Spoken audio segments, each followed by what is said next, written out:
한동안 뵙기 힘들었던 분들이 몇 분 오늘 뵈서 반갑습니다.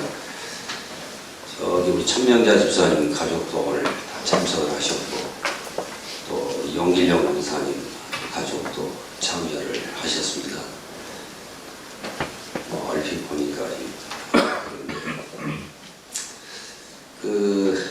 자석 배치를 지금 우리는 1단계 코로나 바이러스 1단계에 있기 때문에 지금 스티커를 편의상 그 자리에 붙여놨습니다만은 지금은 1단계 때는 교회에서 자석 배치를 할 때에 한 자리 건너서 한 사람씩 이렇게 앉으면 됩니다. 그래서 우리 교회 같은 경우에는 당분간은 1단계 시행 때에는 지금 스티커를 꼭 고집하지 말고 지금 한 자리에 두 분씩 양쪽으로 앉으시면은 우리가 그 지침을 준수하는 것입니다. 그러니까 그것도 여러분들 감안하셔서 저 뒤쪽으로만 그렇게 앉지 마시고 앞에 이렇게 빈 자리들이 있으니까 좀 앞으로 좀 앉아 주시기 바랍니다. 항상 보면 우리 배국과 집사님, 김봉래 원사님이 있는 이쪽 자리가 항상 좀 비어서 저쪽에 좀 채워졌으면 좋겠다 그런 생각을 합니다.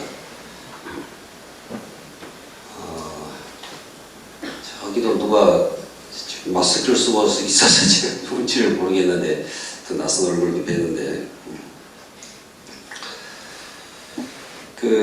이스라엘 백성들은 제사로 하나님과 언약을 맺은 백성입니다. 구약 시대에는 제사인 것이고 우리 신약 시대에는 예배인 것이죠. 제사를 통해서 하나님을 경배하고 또 죄의 용서를 받고 하나님의 말씀에 귀 기울여서 새롭게 결단하는 그런 의식으로서의 제사를 행했던 것입니다. 오늘 시편을 보면은 하나님께서 지금 이스라엘 백성들에게 야, 내가 너희들한테 하고 싶은 말이 있다. 그러면서 7절에 내 백성아 들을지어다. 내가 말하리라. 이스라엘아 내가 내게 증언하리라. 나는 하나님 곧 내 하나님이니라. 그러니까 지금부터 하는 말을 잘 새겨 들으라 하는 것입니다. 이어지는 8절에서 나는 내 재물 때문에 너를 책망하지 아니하리니 내 번제가 항상 내 앞에 있으리로다 하십니다. 여러분 우리가 제사 때 드리는 재물을 한번 떠올려 보십시오. 가장 귀하고 좋은 것들로 우리가 골라서 차리지 않습니까? 하나님께서는 지금 제사의 그 제물로는 이스라엘 백성들을 책망하지 않겠다. 그런 필요를 느끼지 못한다 하십니다. 그들은 항상 좋은 제물을 골라서 하나님께 바쳤고 또 성전에는 제물이 넘쳤기 때문입니다. 문제는 이 이스라엘 백성들이 하나님을 잘못 이해해서 그저 제사라고 하는 그 의식을 자주 치르고 그리고 좀 좋은 제물들을 골라 바치면은 하나님께서 기뻐하실 것이다. 이렇게 생각한 것입니다. 그러나 하나님께서 원하시는 것은 상하고 통해야 하는 심령이었습니다. 예수님의 말씀으로 바꾸면은 영과 진리로 드리는 예배입니다. 13절 말씀을 보면은 내가 수소의 고기를 먹으며 염소의 피를 마시겠느냐 이렇게 물으신 다음에 산의 모든 새들도 내가 아는 것이며 들의 짐승도 다 내 것이로다 이렇게 스스로 확인해 주십니다. 그러니까 본래 하나님의 것인데 그것을 하나님께 드려서 하나님을 기쁘시게 한다고 하는 생각이 가당키나 한 것이냐 하는 말입니다. 본디 하나님의 소유물인 그 산의 모든 새들과 들의 짐승들 그것들이 애매하게 죽어가는 것을 하나님께서 기뻐하실 리가 없습니다. 그런데 왜 하나님께서는 그러한 짐승 제사를 통해서 하나님께 나올 것을 명령하고 계실까요? 우리가 잘 알고 있는 창세기 2장 16절, 17절 말씀에 보면은 여호와 하나님이 그 사람에게 명하여 가라사대 통상 각종 나무의 실과는 네가 임의로 먹되 선악을 알게 하는 나무의 실과는 먹지 말라. 네가 먹는 날에는 정령 죽으리라 하는 말씀이 있습니다. 여기에서 이 선악을 알게 하는 나무, 우리가 흔히 이 선악을 알게 하는 나무의 실과를 선악과라고 얘기하는데, 이 선악과는 실제 이 복숭아라든지 감이라든지 배라든지 이런 실과를 의미하는 것이 아닙니다. 나무에 열린 과일 하나 따먹는 게 그게 무슨 그렇게 대단한 죄라고 죽이시기까지 하겠습니까? 선악과는 이 주제를 부각시키기 위한 하나의 소품에 불과합니다. 지난번에도 제가 한번 말씀을 드렸지만은 우리가 드라마나 연극, 영화를 볼 때에 이 흐름을 쫓아가야지 영화나 이 드라마 속에 등장하는 소품들, 예를 들면 그 사람들이 앉아있는 소파라든지 또 출연 배우가 입고 있는 옷의 그 브랜드가 뭐냐, 피에르가디냐, 다른 어떤 좋은 그런 그 브랜드의 옷이냐, 이런 데다가 넋을 팔고 있으면은 그 드라마나 연극이 전하고자 하는 주제를 놓치기 쉬운 것이죠. 소품이라고 하는 것은 우리가 흘낏 한번 쳐다보는 것으로 만족해야 합니다. 우리가 정작 붙들어야 할 것은 그 드라마나 연극의 주제, 작가와 배우들이 연기를 통해서 전하고자 하는 그 핵심 메시지를 포착하는 것입니다. 그러니까 이 선악과라고 하는 이 소품을 통해서 이 작가이신 하나님, 연출자인 이 성경의 저자가 독자들에게 전하고자 하는 그 핵심 메시지가 무엇이냐, 그것을 우리가 파악해야 한다는 것입니다. 제가 읽는 그 메시지는 이것입니다. 나는 내 형상을 따라서 너희들을 자유로운 존재로 창조하였다. 하지만 그 자유라는 것이 아무런 제약 없이 그렇게 행사할 수 있는 그런 자유는 아니다. 물론 너희는 그 제약을 뛰어넘는 그런 자유까지도 허락되어 있다. 하지만 그와 같이 방종에 불과한 자유, 다른 생명까지도 위협하는 그런 무절제하고 무책임한 자유의 그 결국은 죽음이고 공멸이다. 그러니 너희에게 주어진 이 자유의 소중함을 잘 인식하고, 그래서 절제하고 책임적인 자유를 행사해서 화와 죽음의 길이 아닌 복과 생명의 길, 함께 사는 길을 선택하여라.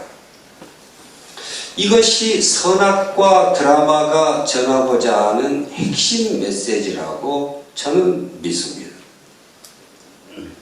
우리는 전지전능한 신이 아닙니다. 여러 가지 제약을 가진 인간입니다. 그런데 인간이 이 뱀으로 표상되는 그 악마의 유혹에 넘어가서 하나님과 같아지려고 금지된 선악과를 먹었습니다. 이제 첫 인류인 아담과 하와는 죽어 마땅합니다. 그런데 성경을 보면은 그들은 즉시로 죽지 않았습니다. 다만 그 절제되지 않은 자유를 행사한 결과로 인하여 고통과 불화의 현실을 예고받고 그 부족함이 없었던 에덴 동산에서 쫓겨나는 걸로 이 이야기가 갈무리 됩니다. 여러분 중에 아마 이런 그 질문을 하는 분들이 더러 계실 겁니다. 그 골치 아프고 위험하기까지 한 자유를 인간에게 애초부터 주지 않았더라면은 뭐 우리가 죄고 죽음이고 없었을 것 아닌가. 하나님이 주셨으니 하나님이 책임지셔야 하는 것 아닌가 하는 것입니다. 여러분들이 이런 질문을 하고 또 항의를 한다고 해서 지옥 가는 것은 아닙니다. 얼마든지 해볼 수 있는 문제 제기입니다. 아니 오히려 성경이라고 하는 책은 우리가 묻는 만큼 답하는 책입니다. 그래서 성경을 읽을 때에 그냥 줄줄이 읽지 마시고 잠깐 멈춰서서 궁리하고 질문하고 그렇게 그 모색을 해봐야 합니다. 이런 생각을 하는 분도 계실 겁니다. 이제 어떤 면에서 우리 죄와 고통과 죽음의 통로가 되어버린 이 자유가 없는 존재로 창조되었으면 우리가 오히려 더 좋았겠다. 더 속 편했겠다. 여러분 진심으로 그렇게 생각하십니까?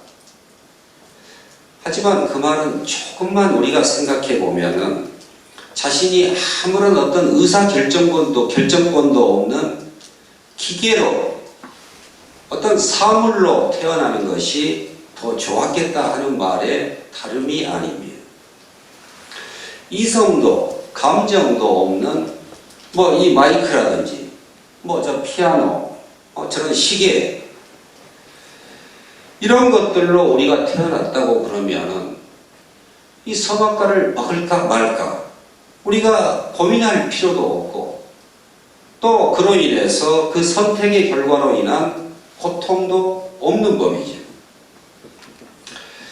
여러분께서 정 그런 삶이 편하겠다, 그런 삶이 오히려 좋겠다 원하신다면은 다음 생애에서는 뭐 그릇이나 뭐 이런 드럼 저런 이런 뭐 강대상 이런 걸로 태어나게 해달라고 지금부터 열심히 기도하십시오. 울부짖는 자의 기도를 하나님께서 혹시 들어주실 줄 알겠습니까?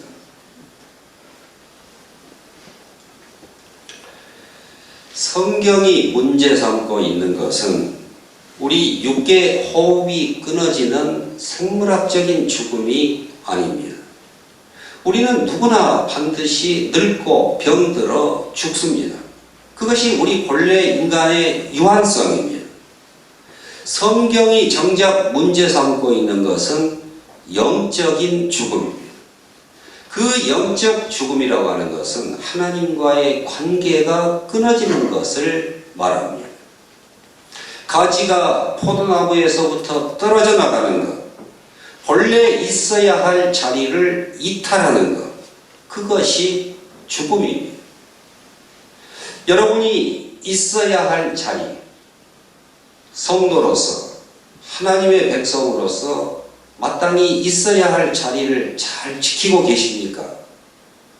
장로로서, 권사로서, 안수 집사로서의 그 자리를 잘 보존하고 계십니까?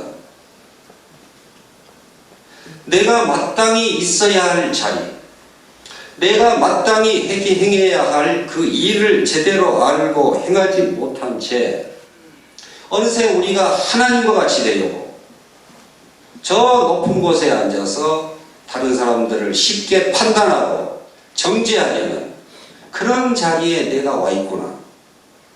이것을 깨닫는 사람이 상하고 통회하는 심령으로 자기의 마음을 찢고 주님 앞에 빈손 들고 나오게 됩니다.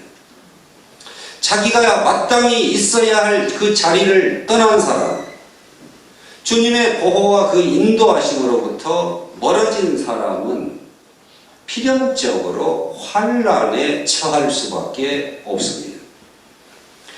육지 동물로 지어진 개가 지가 하늘을 날겠다고 높은 벼랑에서 떨어지면은 그 생명이 위험합니다. 바닷속에서 살게끔 지어진 물고기가 답답하다고 무트로 나오는 순간 그 생명이 다하는 것은 시간 문제입니다. 동물이건 식물이건 인간이건 자기가 마땅히 있어야 할 그 자리를 떠나는 것, 그 떠나는 순간 우리는 환난에 처하게 되는 것입니다. 그때에 그 자리에 주저앉아서 탄식만 하고 있지 말고 하나님의 도우심을 구하라고 하십니다.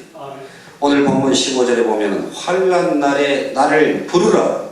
내가 너를 건지리니 내가 나를 영화롭게 하리라. 우리의 곤고하고 가련하고 눈멀고 벌거벗은 그 상태를 긍휼히 여기시고 그곳에서부터 우리를 건지실 뿐만 아니라 이제는 하나님을 영화롭게 하는 자리로까지 회복시켜 주시겠다는 약속의 말씀입니다. 이 어찌 이게 기쁜 소식, 복음이 아니겠습니까? 숫소나 고기의 그 염소의 피가, 숫소의 고기나 그 염소의 피가 하나님을 영화롭게 하는 게 아니고 사람이 본래의 자리로 돌아가는 것, 마땅히 있어야 할 곳에 자기를 위치시키는 것, 그리고 맡겨진 소임을 잘 감당하는 것, 그것이 하나님을 영화롭게 하는 행위라는 말씀입니다. 하나님의 명령보다도 사탄의 유혹에 현혹된 아담과 이브는 죽어 마땅했습니다. 아니, 이미 죽었습니다. 생명의 원천이신 그 하나님으로부터 떠난 저들은 소망이 없습니다. 하지만 하나님께서는 저들의 처지를 긍휼히 여기시고 인간 회복의 길, 에덴으로 돌아갈 수 있는 길을 우리에게 열어주셨습니다. 그게 바로 이스라엘을 통해서 주신 제사입니다. 하나님께나 이웃에게 범죄한 자들은 자기의 형편에 맞게끔 짐승을 대신해서 제물로 바치라는 것입니다. 하나님께서 그 짐승의 고기와 피를 섭취하는 것은 아니지만은 자신의 죄로 인해서 애매히 죽어가는 그 짐승의 울부짖음과 고통과 몸부림, 그것들을 지켜보면서 그 죄의 심각성을 깨닫고 다시는 죄 짓지 말라. 너의 본래의 자리에서부터 이탈하지 말라.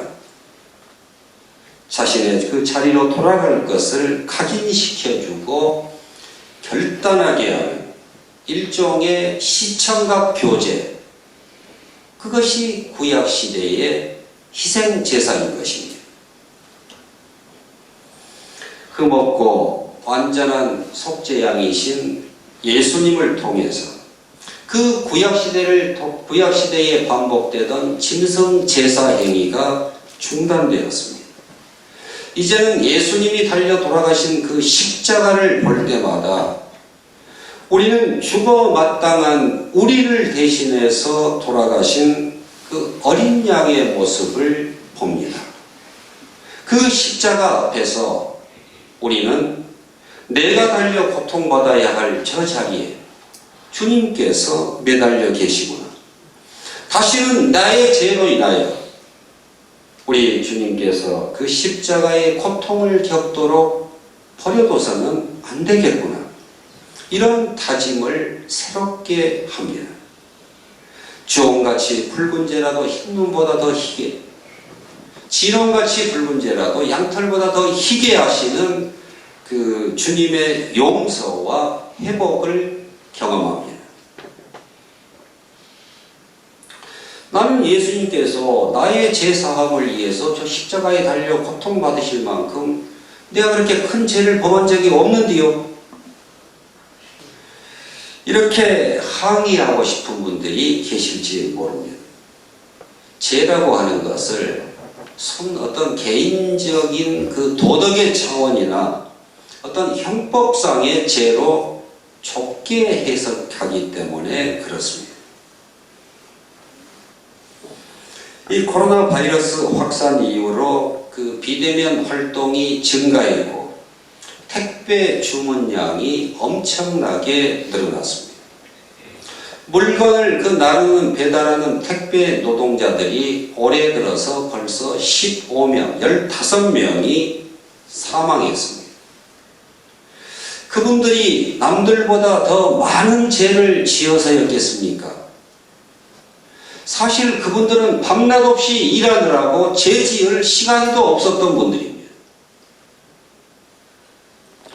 편리와 효율성을 지고의 선으로 추앙하는 이 현대 문명, 나의 편리와 나의 유익을 위해서라면 다른 사람의 불편과 고통은 아랑곳해하지 않는 우리의 이기심, 무관심이 저들을 죽인 것입니다.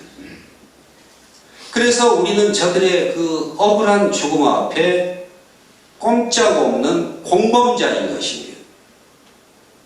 주님께서는 나의 죄가 아닌 우리의 죄를 사하여 주시옵고 이렇게 기도하라고 가르치셨습니다. 내가 직접적으로 저들을 죽인 것은 아니지만은 사람이 과로사로 죽어나갈 만큼 그 법과 제도와 그런 관행들을 용인해온 이 사회 구조적인 제약에 우리 모두는 연루되어 있는 것입니다. 그러니 우리 모두의 공동체적인 참여가 필요합니다.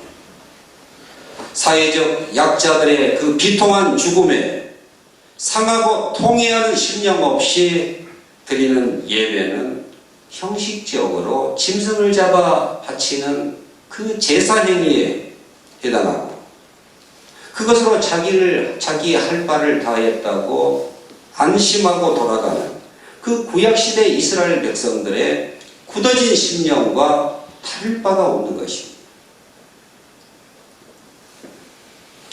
오늘 본문 16절 이하의 말씀입니다. 하나님이 이르시되 내가 어찌하여 내 율례를 정하며 내 언약을 내 입에 두느냐.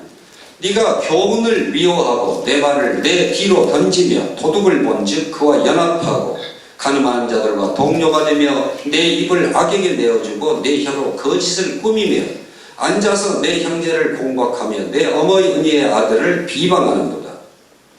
네가 이 일을 행하였어도 내가 잠잠하였더니 네가 나를 너와 같은 줄로 생각하였도다. 그러나 내가 너를 책망하여 내 죄를 내 눈앞에 낱낱이 드러내리라 하시는도다. 하나님을 잊어버린 너희여 이제 이를 생각하라. 그렇지 않으면 내가 너희를 찢으리니 건질 자 없으리라.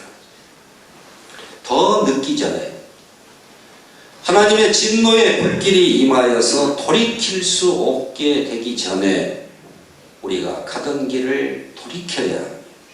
회개해야 합니다. 하나님을 힘써 알고 찾아야 합니다. 제 자리로 돌아와야 합니다.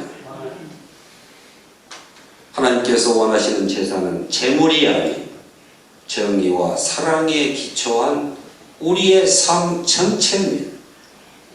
하나님께서는 이제 이스라엘을 향해서 바른 제사와 그에 상응하는 상급을 약속하십니다. 오늘 본문의 마지막 절인 23절의 말씀입니다. 감사로 제사를 드리는 자가 나를 영화롭게 하나니 그의 행위를 옳게 하는 자에게 내가 하나님의 구원을 보이리라.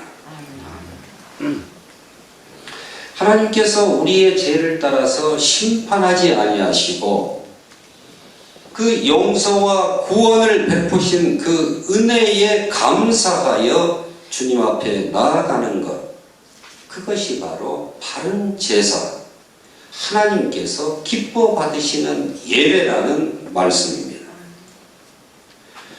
제사함을 받고자 하는 목적으로 제물을 들고 성전에 나아가는 것이 구약시대의 제사라면은 이미 받은 그 용서와 구원의 은총을 찬양하며 감사함으로 나아가는 것, 그것이 예수님 이후 시대의 예배입니다.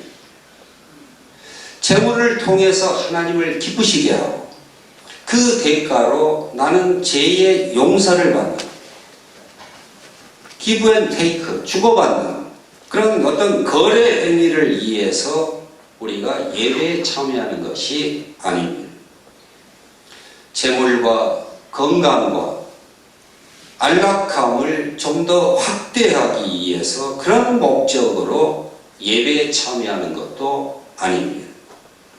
그런 것들은 있으면 좋지만은 없어도 크게 나쁠 것 없는 육적인 것들입니다.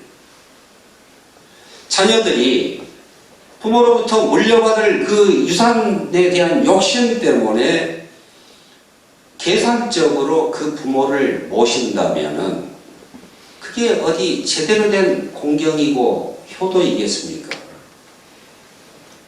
오직 낳아주고 길러주신 그 부모의 은혜와 사랑에 감사하면서 부모에게 공양하는 것이지요.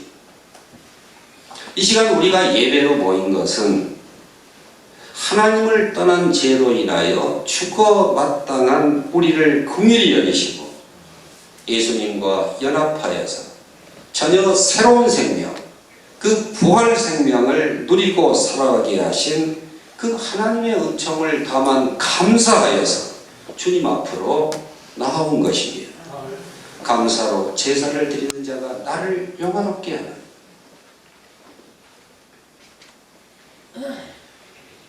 평생을 바다에서 그 인명구조원으로 성실하게 일하던 사람이 이제 그 정년이 되어서 퇴직을 하게 되었습니다. 많은 사람들이 그의 성공적인 임무 완수를 축하하기 위해서 함께 모였습니다. 한 친구가 물었습니다. 친구, 그동안에 몇 명이나 그 사람들을 구조했는가? 그랬더니 대답하기를 두 사람 구했네. 그러더라는 거예요. 그래서 다시 그 친구가, 아니, 자네가 30년 동안 바다에서 인명구조원 활동을 했는데 고작 2사람을 구했단 말인가? 그랬더니 그 사람 하는 말이, 물론 내가 구해낸 사람은 수없이 많지. 하지만 구조받고 난 후에 고맙다는 인사를 위해서 다시 나를 찾아온 사람은 딱 2명뿐이었네. 30년 인명구조요원 활동하는 동안 난 그 두 사람만이 사람다운 사람이라고 생각하네. 감사할 줄 모르는 사람을 우리가 사람이라 할 수 있겠는가? 인생이라고 하는 이 험난한 바다에서 여러 고비에 처할 때마다 우리는 하나님의 도우심을 구합니다. 그런데 하나님의 개입으로 그 어려움을 넘기고 나면은 대부분의 사람들이 그 사실을 너무 쉽게 망각해버립니다. 예수님께서 10명의 나병 환자를 깨끗하게 해주셨습니다. 그런데 그 10명 가운데 다시 예수님께 인사하기 위해서 찾아온 사람은 유다인들이 이방인보다 더 천대하는 사마리아 출신의 한 사람 뿐이었습니다. 그때 예수님께서 저를 향해 말씀하십니다. 10사람이 치료받지 않았느냐? 10사람이 깨끗함을 받지 않았느냐? 그 나머지 9은 어디에 있느냐? 감사를 모르는 사람은 나도 나은 것이 아닙니다. 감사하지 않는 사람은 하나님이 기뻐하시는 예배를 드릴 수 없습니다. 한 선배 목사님의 식구가 떠오릅니다. 감사를 모르면 그게 사람이 아닌 거요. 감사로 제사를 드린 자가 나를 영화롭게 하나니 그 행위를 옳게 하는 자에게 내가 하나님의 구원을 보이리라. 이 복된 약속의 말씀에 우리 모두가 아멘으로 응답하여 지금 여기에서부터 하나님의 구원을 보고 그 은총을 충만히 누리고 증거하며 살아가는 저와 여러분 모두가 될 수 있기를 축원합니다. 기도하겠습니다.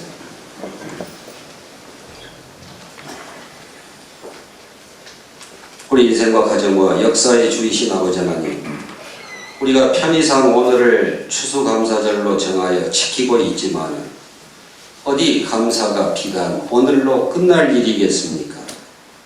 항상 기뻐하고 쉬지 않고 기도하며 모든 일에 감사하는 것이 우리 우리를 향하신 그 하나님의 기뻐하시는 뜻인 줄로 믿습니다.